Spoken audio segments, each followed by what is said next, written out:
Hello, thank you for joining me. Today I'm going to share with you a tarot-inspired activity, kind of a visualization that you might want to try when you are going through a period of anxiety or distress or discomfort. Of course, I want to preface this by saying I'm not trying to act like this is going to cure your anxiety. There's multifaceted things that come in when we're having anxiety, and this could just be something that maybe you pair with therapy that you're receiving, medication that you're taking. There's a lot of different approaches and a lot of things we can bring in when we are struggling with anxiety. And this activity that I'm going to share with you today is actually something that was originally shared with me by my therapist a few years ago, and I found it very helpful. I've sort of modified the way my therapist taught it to me to incorporate tarot, and so that's how I'm going to share it with you. I will include a timestamp here somewhere letting you know when in the video I'm going to actually go in and start talking about this visualization, because before I do that, I'm going to share kind of a personal update, which will give some context in terms of why I have been using this visualization for myself recently. If you are on my mailing list, you may remember that the last time I shared an update, I mentioned that I had been going through some health problems, and at that point we were still trying to figure out exactly what it is that was happening.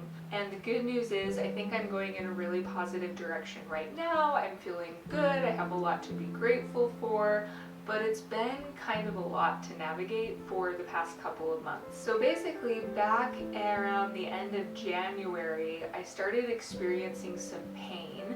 I was completely convinced it was digestive related, but I started getting more worried because the pain started moving more into kind of the lower right side of my body, kind of my lower right side and my back area. And so I started getting nervous at that point because I know your appendix is somewhere in your lower right side. So I thought, oh no, maybe this is actually something going on with my appendix. I had scheduled a doctor's appointment, but I couldn't get in for like a week out. So in the meantime, the pain started getting so bad that I actually ended up going to urgent care. And at urgent care, they agreed with what I kind of thought initially, which is, oh, you're probably having some maybe heartburn or some kind of digestive issues, and they gave me heartburn medicine and sent me on my way. A few days went by, the pain continued. It was a pretty intense kind of like cramping pain again in my lower right hand side. It was definitely interrupting my life pretty significantly. Like, it would wake me up at night, and it was just causing me a lot of mental anxiety as well, because it was like, what's going on? Why am I in all of this pain? Finally, my doctor's appointment came, and based on the location that I showed the doctor where the pain was coming from, that initial doctor thought perhaps it was something related to my kidneys. So we did blood tests, we did urine tests, and then she advised that I should schedule an ultrasound. And throughout this whole process, time keeps going by, and so another week and a half goes by. Finally, I get in for the ultrasound.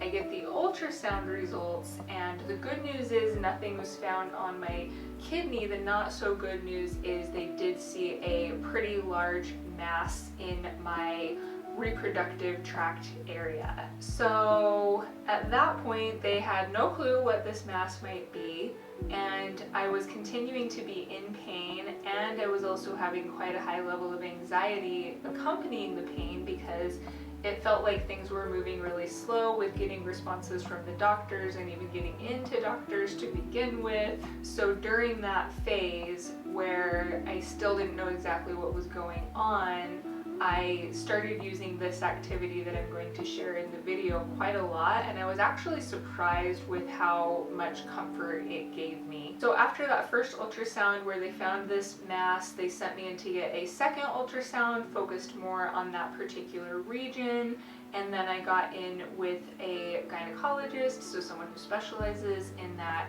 region of the body. So this whole thing was like a month-long process of getting different tests, not knowing what it was, trying to get into different doctors, and it was very stressful. Ultimately, I got into a really great gynecologist, and she told me that she was pretty sure what was happening is that I had what is called an endometrioma cyst, which is part of having endometriosis, which I did not have a history of. But surprise, sometimes things just happen in your body. Bodies just do weird things. And because this cyst was very large, softball size to be exact, and because it was causing me pain, she recommended, and I was very welcoming of this, that we should try to do surgery ASAP to get that mass out and biopsy it. So only within a few days after that appointment, I ended up going in for surgery and got the cyst removed, and that was about 2 weeks ago. So I've now been recovering from surgery for about 2 weeks. I was really hoping that would be it. It would be, we figured out what it is, we got it out, and now I'm healing and moving on with my life. But the pathology came back after the surgery, and the good news is this cyst was benign. It was indeed an endometrioma, but there was a particular portion of the cyst that had some unusual characteristics that they don't normally see in benign masses. So it's not cancer, it is benign, but it has these weird traits. So long story short, I'm being referred now to an oncologist, so a cancer specialist, and I'm likely going to need a second surgery to take out my entire ovary, which is where the cyst was attached, so they can biopsy that and essentially make completely sure that everything's normal. Now I simultaneously feel I have shared way too much info, and at the same time it was also a very condensed version of everything that's been happening, but that's where we are. I'm currently waiting. I have an appointment scheduled with the specialist. I have to wait a bit for that, and yeah, so I've recovered from one surgery and I'll probably have a second surgery coming up, but I'm trying to really focus on the positive, which is that we figured out what the issue was, that we got the mass out, that I'm now physically feeling so much better. It was over a month that I was in pain every single day from this thing, and now that I'm recovering from surgery, I'm feeling really good. And the second surgery, it seems like, is really just an ultimate precaution. So I'm feeling pretty optimistic overall and very grateful that things are going in a good direction. But suffice it to say, it has been a lot to deal with, and I have been going through some anxiety associated with all of this. So now that I have shared my personal what's been going on with me, let me walk you through this visualization that you can use with or without tarot. Like I mentioned, my therapist was the one who first taught me this, and she did not present it through the lens of tarot, but I found it works perfectly with tarot, and you'll see what I mean as I talk about this with you. The first thing you'll want to do for this activity is, if at all possible, get yourself into a physically comfortable environment. So maybe wrap a blanket around yourself if you are, in your home. Go somewhere where you feel safe. Go somewhere where you feel as cozy and comfortable as possible. Now, this is something that you can use even if you are in a physical environment that is kind of an anxiety-inducing environment. What I mean by that is, actually, when my therapist first shared this visualization with me, it was because I was having a lot of fear around flying and being on airplanes. So she taught me this as something, even though I would be physically on the airplane while I would be doing this visualization, I would really just kind of in my mind's eye be picturing myself in an environment where I feel really safe and comfortable. So you can do it either way, either actually be physically in an environment that you have those warm, cozy feelings, or go through a process of creating that for yourself in your mind's eye. Bringing tarot into this, when I am doing this as sort of a visualization, say if I'm on an airplane or something like that, the card that I like to reference, and you could choose whatever card speaks to you, but for this portion I like to go with the star. There's something about, I have the Rider-Waite-Smith version here, but there's something about this lush environment with the water and the stars and the blue and green colors that just feels really comforting and nurturing and calming to me. So you could actually find that card in your deck, or whatever card to you speaks of an environment that makes you feel the sort of calming, soothing sensation.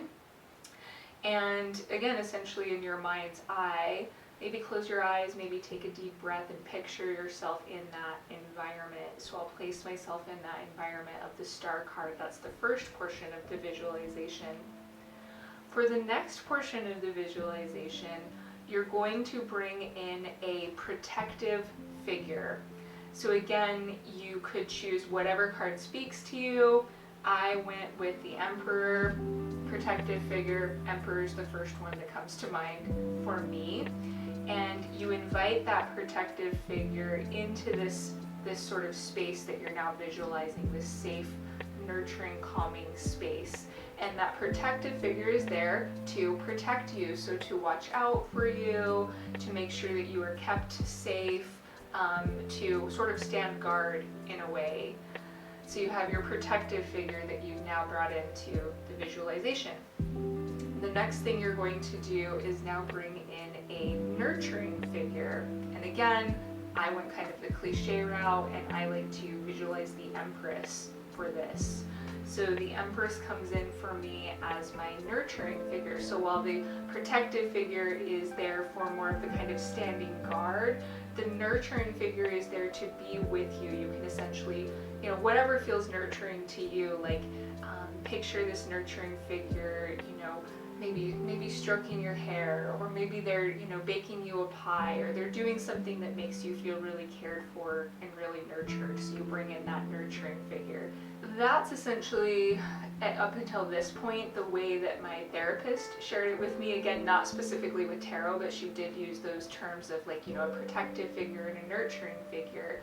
Since I've gone through this visualization a lot with myself, I've added in another element, which is that I like to bring in a playful figure. And for me, I visualize the Fool.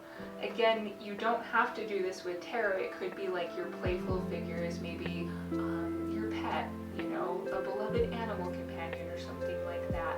But I visualize this playful figure of the Fool coming in and bringing some levity to the situation, making me feel like it's safe to maybe have some exploration and some joy even amongst the discomfort or the anxiety that I'm experiencing.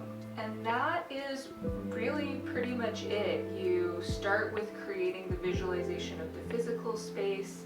You bring in your protective figure, you bring in your nurturing figure, you bring in your playful figure, and then I like to, again, accompany this with doing some deep breathing and trying to kind of physically relax myself as much as possible, and just sort of create this place in my imagination, this energetic space where I can go to find reprieve, to find calming, to feel cared for. And again, I'm not trying to say this is something that is going to cure when you're having acute anxiety, but it is something for me that's just another tool in my toolbox that I found very useful. Like I mentioned, when I was in the depth of my health struggles and I was in a lot of pain and I didn't know what was going on and I was having a lot of anxiety over that, I was having a lot of problems sleeping, not only because of the physical pain, but also because of the anxiety. So I would often do this visualization as I was laying in bed, and I would just let myself be in that energetic space with these figures that I had brought in until I was able to essentially fall asleep. And it was something that I found I drew upon this activity, this visualization a lot during that period. So I wanted to share it in case it is something that might be of interest or might be of value for you. So that is what I have. Thank you for being here with me. I appreciate your support. I went into this year thinking I was going to be sharing a lot more videos and a lot more posts on my blog and things like that, and then I went radio silent for quite a while because of this situation that I've been going through. So I hope that things are going to continue to go in a more positive direction for me, and I'm also sending you all of the best wishes for whatever your personal journey has looked like this year so far. And yeah, thank you for listening. Thank you for watching, and hopefully I will connect with you again before too long. Take care in the meantime.